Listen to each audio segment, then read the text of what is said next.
Chapitre 7, qui témoigne une fois de plus de l'inutilité des passeports en matière de police. L'inspecteur redescendit sur le quai et se dirigea rapidement vers les bureaux du consul.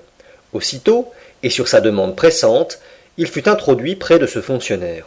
« Monsieur le consul, lui dit-il sans autre préambule, j'ai de fortes présomptions de croire que notre homme a pris passage à bord du Mongolia. » Et Fix raconta ce qui s'était passé entre ce domestique et lui à propos du passeport. « Bien, monsieur Fix, répondit le consul, je ne serais pas fâché de voir la figure de ce coquin, mais peut-être ne se présentera-t-il pas à mon bureau, s'il est ce que vous supposez. Un voleur n'aime pas à laisser derrière lui des traces de son passage, et d'ailleurs la formalité des passeports n'est plus obligatoire. »« Monsieur le consul, répondit l'agent, si c'est un homme fort comme on doit le penser, il viendra. »« Faire viser son passeport ? » ?»« Oui, les passeports ne servent jamais qu'à gêner les honnêtes gens et à favoriser la fuite des coquins. Je vous affirme que celui-ci sera en règle. Mais j'espère bien que vous ne le viserez pas. »« Et pourquoi pas ?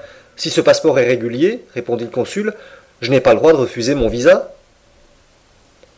Cependant, monsieur le consul, il faut bien que je retienne ici cet homme jusqu'à ce que j'aie reçu de Londres un mandat d'arrestation. »« Ah, cela, monsieur Fix, c'est votre affaire, répondit le consul, mais moi, je ne puis... » Le consul n'acheva pas sa phrase.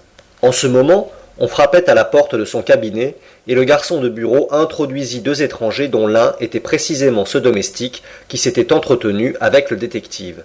C'étaient, en effet, le maître et le serviteur. Le maître présenta son passeport en priant laconiquement le consul de vouloir bien y apposer son visa. Celui-ci prit le passeport et le lut attentivement, tandis que Fix, dans un coin du cabinet, observait ou plutôt dévorait l'étranger des yeux.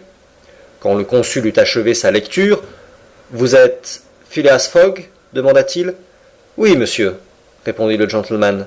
« Et cet homme est votre domestique ?»« Oui. »« Un Français nommé Passepartout. »« Vous venez de Londres ?»« Oui. »« Et vous allez ?»« À Bombay. »« Bien, monsieur. »« Vous savez que cette formalité du visa est inutile et que nous n'exigeons plus la présentation du passeport. »« Je le sais, monsieur, » répondit Phileas Fogg, « mais je désire constater par votre visa mon passage à Suez. »« Soit, monsieur. » Et le consul, ayant signé et daté le passeport, y apposa son cachet. Mr. Fogg acquitta les droits de visa, et après avoir froidement salué, il sortit, suivi de son domestique. « Eh bien ?» demanda l'inspecteur. « Eh bien ?» répondit le consul, « il a l'air d'un parfait honnête homme. »« Possible, répondit Fix, mais ce n'est point ce dont il s'agit. Trouvez-vous, monsieur le consul, que ce flegmatique gentleman ressemble trait pour trait au voleur dont j'ai reçu le signalement ? » J'en conviens, mais vous le savez, tous les signalements... J'en aurai le cœur net, répondit Fix. Le domestique me paraît être moins indéchiffrable que le maître. De plus, c'est un Français qui ne pourra se retenir de parler. À bientôt, monsieur le consul. Cela dit, l'agent sortit et se mit à la recherche de Passepartout. Cependant, Mr. Fogg, en quittant la maison consulaire, s'était dirigé vers le quai. Là, il donna quelques ordres à son domestique. Puis il s'embarqua dans un canot, revint à bord du Mongolia et rentra dans sa cabine. Il prit alors son carnet qui portait les notes suivantes. Quitter Londres, mercredi 2 octobre, 8h45 soir. Arrivé à Paris, jeudi 3 octobre, 7h20 matin. Quitter Paris, jeudi 8h40 matin. Arrivé par le Mont-Cenis à Turin, vendredi 4 octobre, 6h35 matin. Quitter Turin, vendredi 7h20 matin. Arrivé à Brindisi, samedi 5 octobre, 4h soir. Embarqué sur le Mongolia, samedi 5h soir. Arrivé à Suez, mercredi 9 octobre, 11h matin. Total des heures dépensées, 158,5, soit en jour, 6 jours et demi. Mr. Fogg inscrivit ces dates sur un itinéraire disposé par colonne, qui indiquait, depuis le 2 octobre jusqu'au 21 décembre, le mois, le quantième, le jour, les arrivées réglementaires et les arrivées effectives en chaque point principal. Paris, Brindisi, Suez, Bombay, Calcutta, Singapour, Hong Kong, Yokohama, San Francisco, New York, Liverpool, Londres, et qui permettait de chiffrer le gain obtenu ou la perte éprouvée à chaque endroit du parcours.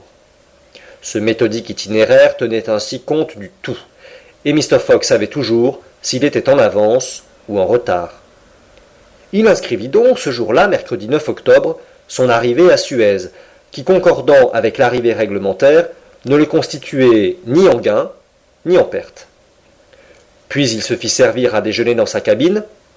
Quant à voir la ville, il n'y pensait même pas, étant de cette race d'Anglais qui font visiter par leurs domestiques les pays qu'ils traversent.